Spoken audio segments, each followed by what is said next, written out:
مي ألتك فيديو تنحالالو أسلي فيديو تنحالالو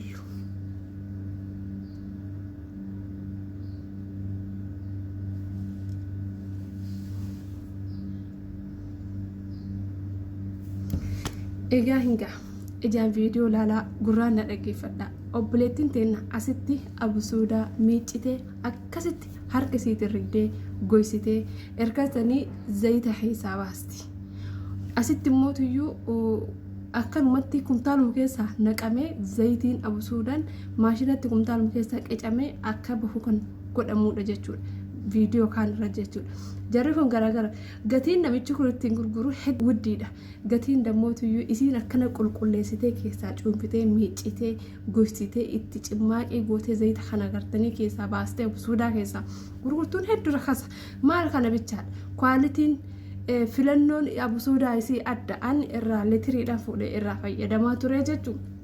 Ana qofaa faamiliin kan koollee egaa waan jaaladheef akkaataa itti isiin dhiyeessitu dhugumatti wanti kun fayyummaa fi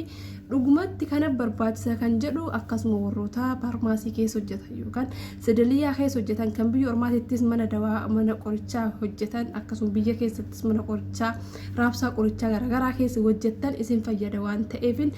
waan kanarraa dubbachuu dhufe zayitii kan obboleettii teenirraa order godhachuu ni dandeessan leetiriidhaan illee baay'inaan order godhachuu dandeessan biyya jirtan irratti isiniif ergitii akkaataa isin ergituu lakkoofsa si anistitiifin kennaa biyya alaatitti illee erguu ni dandeessi sheerii hedduu ufillee hojjettanii isinlee hojjechiisuu ni dandeessan leetiriidhaan irraa bitattanii akkasuma immoo bilqaaxii mataa keessan itti hojjechuus ni dandeessan ammallee bilqaaxiidhaan warri xixiqqoo barbaadan orderii finfinnee keessatti godhachuu ni dandeessan jechuudha keessattuu dhukkuboota keessatii fi akkasuma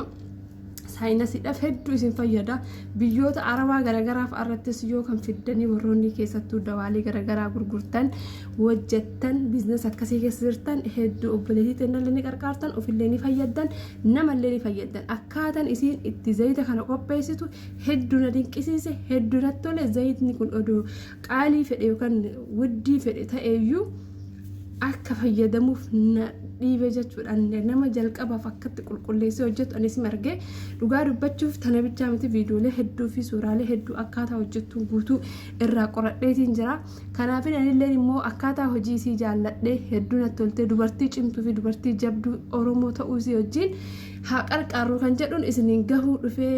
akka kana caalallee waan birallee hojjettee nullee fayyaddee sabasillee fayyaddee ofillee fayyadduuf nuti cinaa haa dhaabbannu dubartii jabduudha jechuun barbaada zayitii kan order godhachuu barbaadan lakkoofsa aspireesnii kaha bakka barbaadan oromiyaa keessa bakka barbaadan naannoo barbaadan leetiriidhaan isiniif ergiti keessattuu ijoolleen biyya ormaa jirtan maatii keessaniif ergisiisuu ni dandeessan dhukkuboota garagaraa garaa keessatiif zayitiin abusoodaan hedduu dawaadha kan badhee bitan kun zayitiin abusoodaan akkaataan inni itti qophaa'eeyyuu hin beekamu argee jiraachuu namoota hedduu Itoophiyaa keessa kan gurguran akkaataa isaan itti hojjetaniin jechuudha. Kumtaaluma keessa akkuma abusuudaa qicanii akkasiin xiroo keessaa darbaa itti gadi naqanii ergasii